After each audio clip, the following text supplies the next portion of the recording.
Ya, buenas tardes chicos. Vamos a continuar con la materia de ciencias naturales.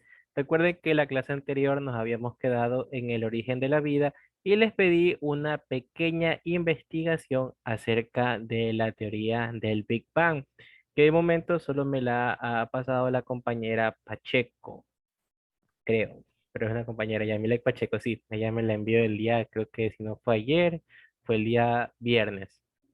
Los demás todavía la sigo esperando.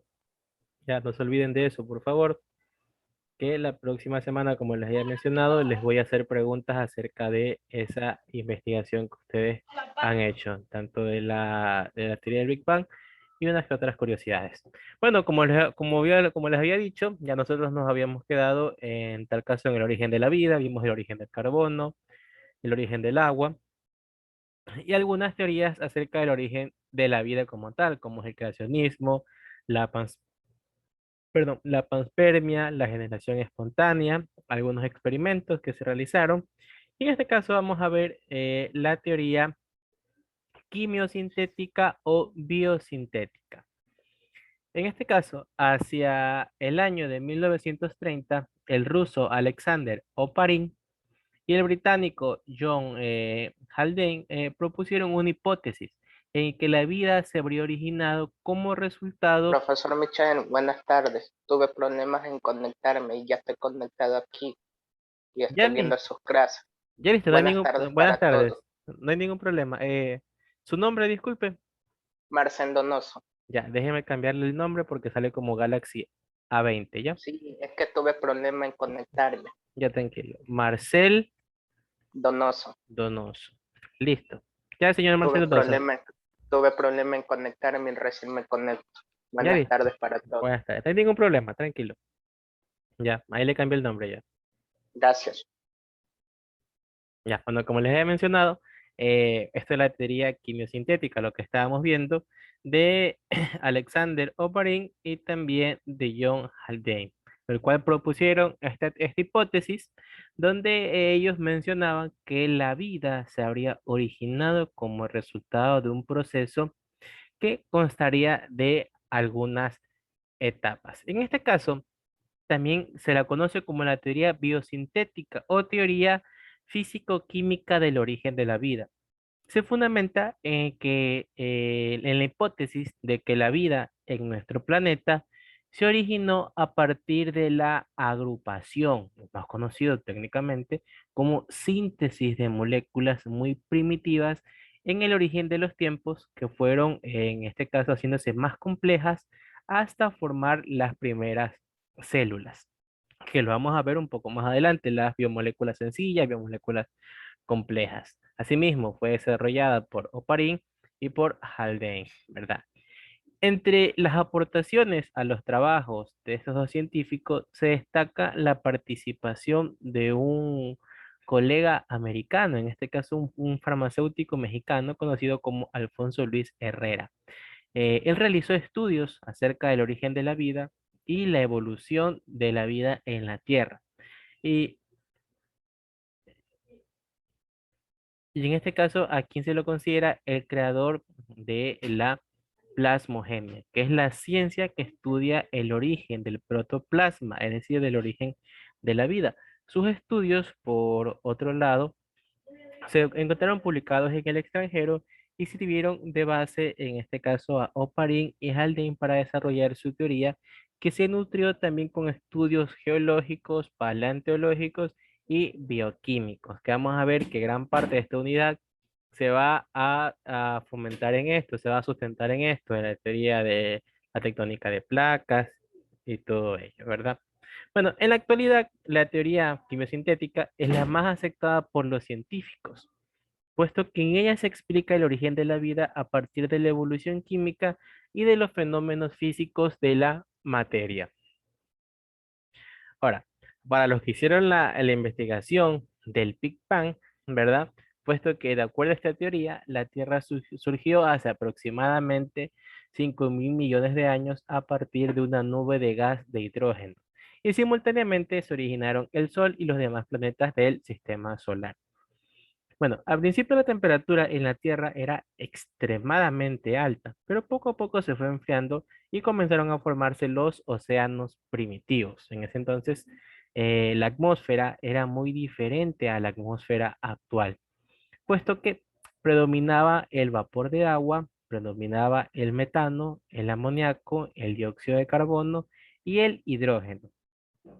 Y bueno, a diferencia de lo que sucede en nuestros días, en esta fase inicial no existía la capa de ozono, por lo tanto, todo tipo de radiaciones llegaban a la superficie de la Tierra, incluyendo rayos ultravioleta y los rayos infrarrojos. Además, había muchísima energía producida por constantes erupciones volcánicas, rayos y relámpagos. Esto vamos a ver que es vital para la formación de la Tierra, puesto que toda la liberación de estos gases iba formando poco a poco la atmósfera, las cianobacterias, que alguna vez nosotros llegamos a hablar dentro de las primeras dos unidades, que ellos eran los principales que aportaban el oxígeno para la formulación de, en este caso, la atmósfera. Y bueno, a esto se damos a los primeros compuestos orgánicos. Y en este caso, tenemos este escenario de una Tierra que pasa en erupción, erupción, erupción, relámpagos, que lo azotan rayos del sol, rayos ultravioletas, ¿verdad? Entonces, es muy posible que los primeros compuestos orgánicos en estos océanos primitivos, en los cuales se encontraban carbohidratos, lípidos, algunos aminoácidos, se hayan formado y destruido una y otra vez hasta que finalmente encontraran cierta estabilidad para evolucionar. Es decir, que tuvo que pasar mediante varias etapas para que se encontrara una estabilidad evolutiva dentro de estos compuestos orgánicos. Y bueno, durante millones de años, estas sustancias se fueron combinando químicamente entre sí, formando sustancias cada vez más complejas que quedaron delimitadas por una membrana. Ya, también tenemos el caso de los protobiontes, que en estas sustancias Oparin los llamó protobiontes, puesto que su existencia se prolongó por millones de años y con el paso del tiempo adquirieron características propias de los seres vivos, realizando funciones como la nutrición y la excreción. Y asimismo comenzaron a reproducirse, lo que implicó la aparición de los ácidos nucleicos portadores de la información genética. Es decir, estamos hablando de los ADN y ARN. Evolutivamente, los protobiontes antecedieron a las primeras células, simples y sencillas que surgieron hace miles de años. Se cree que los primeros seres vivos que aparecieron en la Tierra eran muy semejantes a las bacterias, y estos seres primogenios extremadamente sencillos fueron evolucionando y haciéndose más complejos hasta convertirse en organismos pluricelulares. Y bueno, ahora, con respecto a las etapas que consideraban estos científicos, tenemos la formación, en este caso, de biomoléculas sencillas, la formación de biomoléculas complejas y la formación de coacervados. Todo esto en un rango de mayor a menor. Un momento.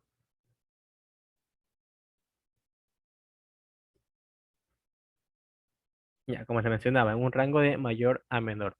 Con respecto a la formación de biomoléculas sencillas, tenemos que los componentes de la atmósfera primitiva expuestos a fuertes radiaciones solares de aquel entonces y también a descargas eléctricas producidas durante las tormentas, reaccionarían para originar biomoléculas como los aminoácidos y los azúcares. Con respecto a la formación de biomoléculas complejas, tenemos que las biomoléculas sencillas se combinarían para formar otras moléculas más complejas que se irían acumulando en los océanos, dando lugar a un caldo primitivo. Si nosotros relacionamos esto a cuando vimos el tema de la célula, recuerden que el grupo de células forma tejidos, el grupo de tejidos forman órganos y el grupo de órganos aparatos y sistemas. Y todo este conjunto forma a un ser, en este caso un ser humano o un ser vivo. ¿ya? Entonces, así mismo ocurrió con estas biomoléculas, que comenzaron siendo sencillas y después agrupándose, agrupándose, agrupándose, agrupándose para crear diferentes organismos. Lo que nos lleva a la formación de coacervados, puesto que algunos de estos compuestos de este caldo primitivo, como se lo solía llamar, se unirían y originarían esferas huecas o coacervados, en cuyo interior quedarían encerradas moléculas como ácidos nucleicos que podían hacer copias de sí mismos y serían en consecuencia los precursores de los primeros organismos. Es increíble cómo tenemos miles de millones de combinaciones y bueno, tenemos la suerte de que en nuestros super que recontra, que mega, que recontra, que antepasados hubo la combinación correcta para que se formara la vida, en este caso en la Tierra, con la formulación de todos estos conservados, ¿verdad? Todo esto es bastante interesante, todo esto es bastante diferente para tener una apreciación un poquito más compleja con respecto a la vida, que pudieron ocurrir miles de cosas y bueno, estamos aquí gracias a estas combinaciones que se dieron. Ahora, a ver, ahí aquí está. Parece que no habían pasado las diapositivas. Tenemos esta y esta. Y ahora tenemos de las biomoléculas a las primeras células. Tenemos que los nucleótidos son biomoléculas sencillas que constituyen los ladrillos de la vida, en este caso estructuran moléculas más complejas que hacen parte del material genético de los seres vivos, llámese ARN o ARN. Actualmente se sabe que todos los seres vivos se reproducen copiando y transmitiendo el material genético a su descendencia, proceso conocido como la herencia. Esta capacidad de copiar moléculas es un paso clave para el origen de la vida, por lo que recientemente se ha planteado la hipótesis del mundo ARN. Ahora, ¿cuál es la hipótesis en este caso del mundo ARN? El primero en proponer que la vida podría haberse originado a partir del mundo ARN fue el químico estadounidense Walter Hilbert en 1986. Según esta hipótesis, el ARN fue la primera forma de vida en la Tierra. Todas las funciones las desempeñaba una única molécula de ARN, la cual mediante las adaptaciones al medio mejoraría su forma de recopilación, dando origen a moléculas más especializadas, como el ADN y las proteínas que se agruparían y rodearían por una membrana protectora, así como la primera célula procariota. Ahora vamos a ver acerca de los primeros organismos. Los científicos, por otro lado, en este caso consideraban que los primeros organismos aparecieron en el mar y eran en formas microscópicas muy sencillas, hace aproximadamente unos 3.500 millones de años, puesto que debieron abundar las bacterias fotosintetizadoras que originaban unas estructuras de caliza similares a los arrecifes, conocidos como los estromatolitos. Recuerden, los estromatolitos, que eran las primeras bacterias fotosintetizadoras. Las bacterias, en este caso, formadoras en este caso, estromatolitos, desempeñaron una doble función, puesto que aportaron oxígeno a la atmósfera y gracias a su actividad fotosintética, retiraron grandes cantidades de dióxido de carbono de la atmósfera, que al combinarse con el calcio, les permitió construir a los estromatolitos. Durante los primeros 2.000 millones de años, las bacterias fueron las únicas formas de vida. Los primeros organismos eucariontes, son células con núcleo, se originaron hace aproximadamente 1.800 millones de años, mientras que los primeros celulares aparecieron, perdón, hace no más de 700 millones de años. Entonces estamos viendo cómo las bacterias, gracias a ellas, tenemos la atmósfera que tenemos, una atmósfera rica en oxígeno. Bueno, tenemos aire, pero nosotros respiramos aire, no respiramos oxígeno, que el oxígeno, el aire es una combinación de todos estos elementos, oxígeno, nitrógeno, y una combinación de todo esto, ¿verdad? Ay, se me fue. Ahora, dando paso a esto, tenemos a la teoría de la endosimbiosis. La teoría endosimbiótica, propuesta por la bióloga estadounidense Lian Margulis en 1971, postula que las mitocondrias y también que los cloroplastos de las células eucariotas habrían tenido su origen después de que organismos procariotas fagocitaran o englobaran a otros de menor tamaño, constituyendo así su relación simbiótica.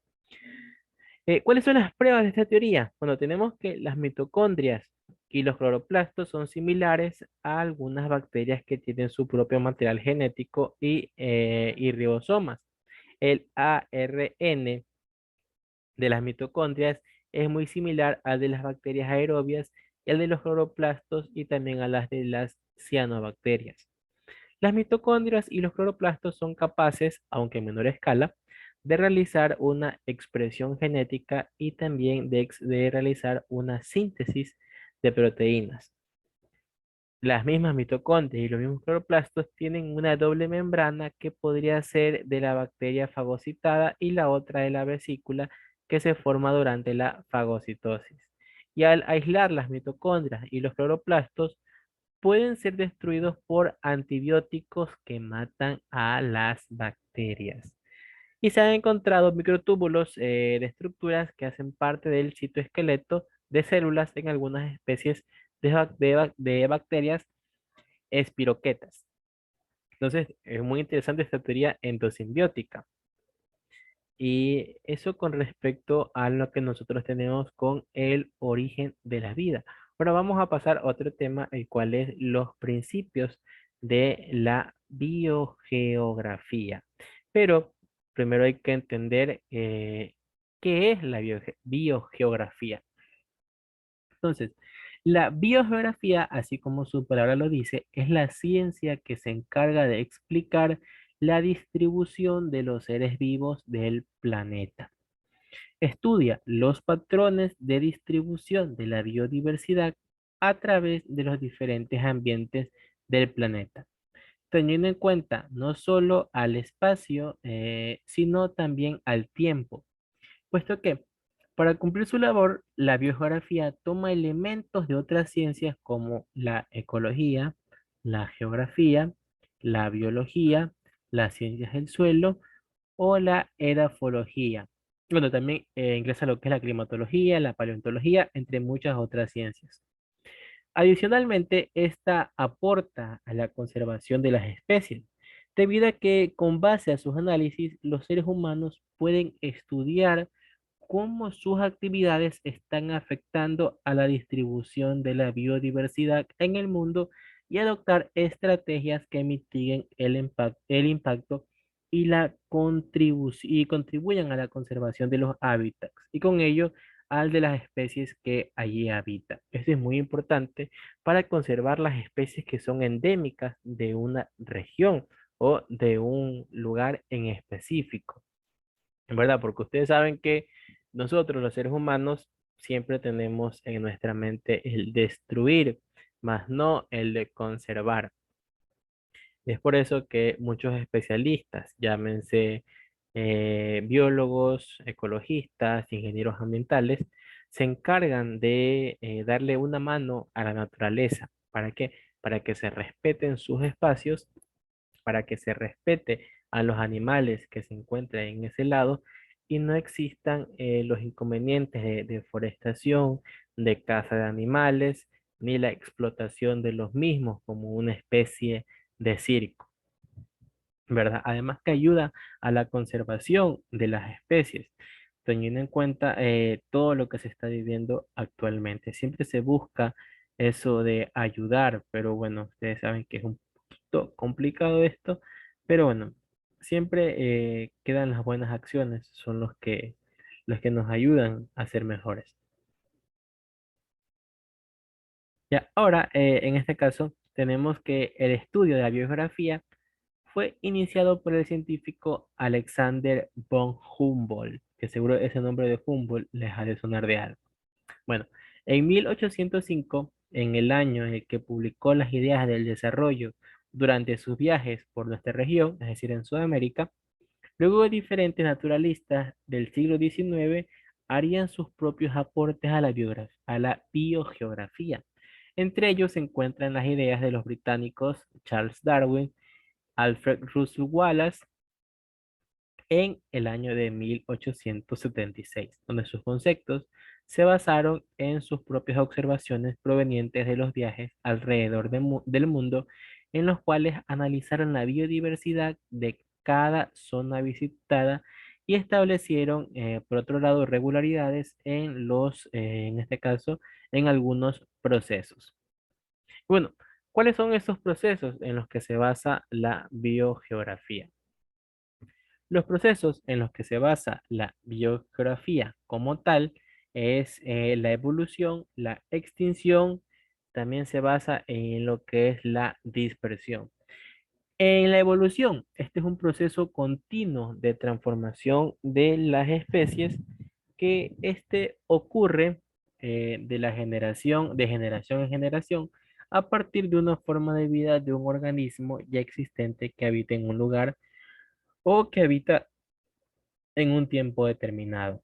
Cuando hablamos de extinción, esta nos hace referencia a la muerte y desaparición permanente de todos los miembros de una especie.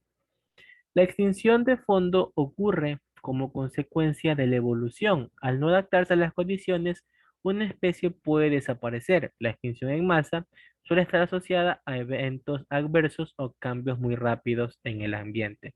Y esto es muy interesante porque recuerden que una de las capacidades que tienen los seres vivos es la adaptación, pero que esta sea una de las características principales no quiere decir que en todos los organismos se va a adaptar correctamente o va a evolucionar correctamente.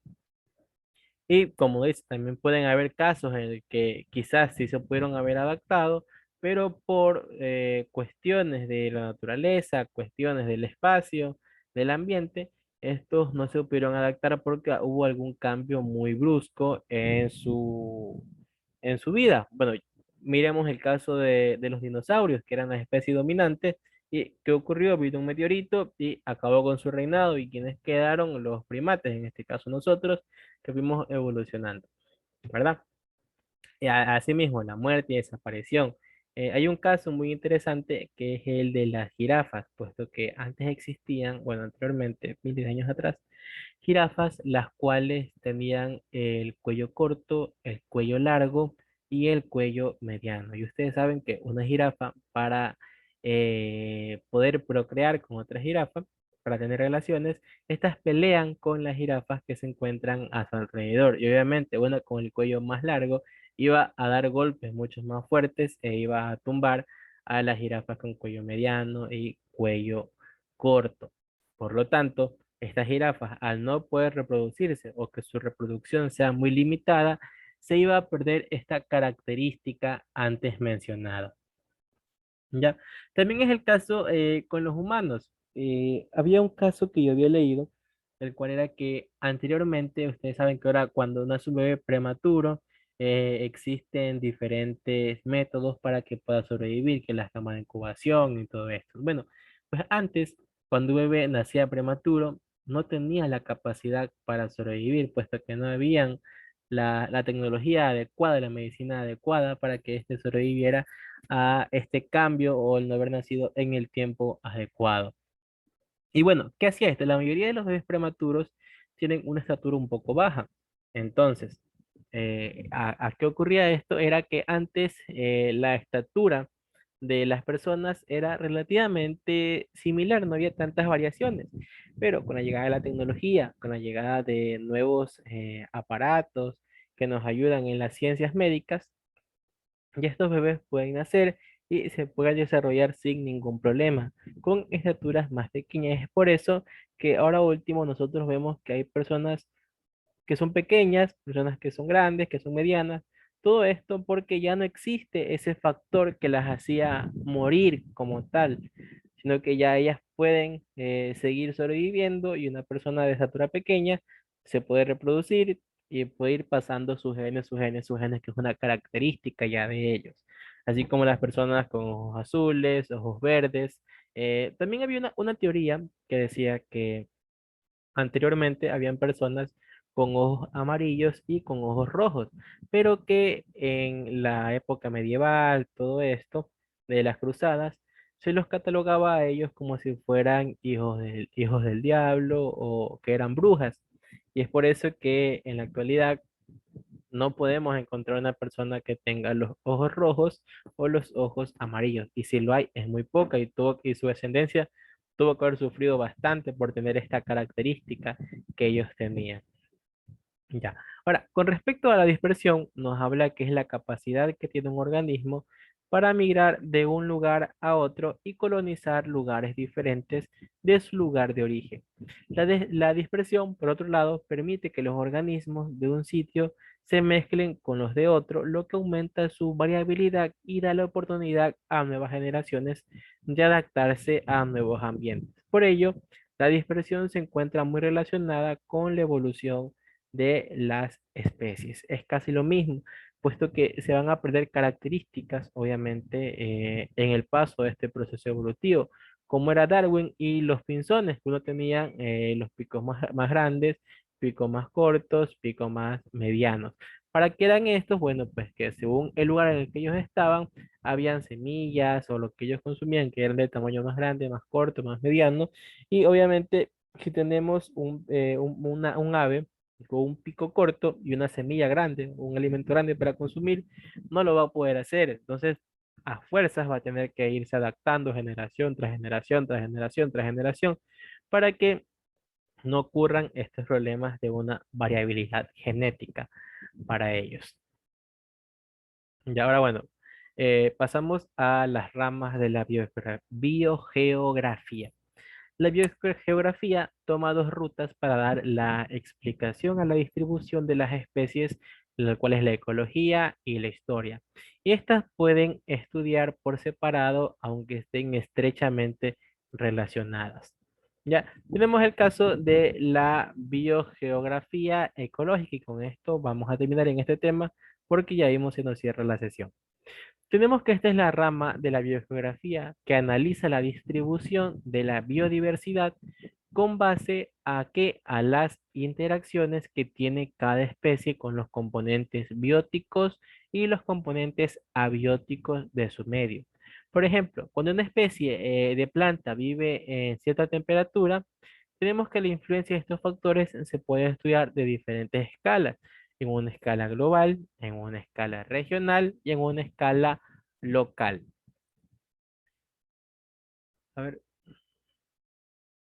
ya, en este caso, la biografía ecológica se basa en los estudios de dos enfoques. Ay, espera, se me va un momento.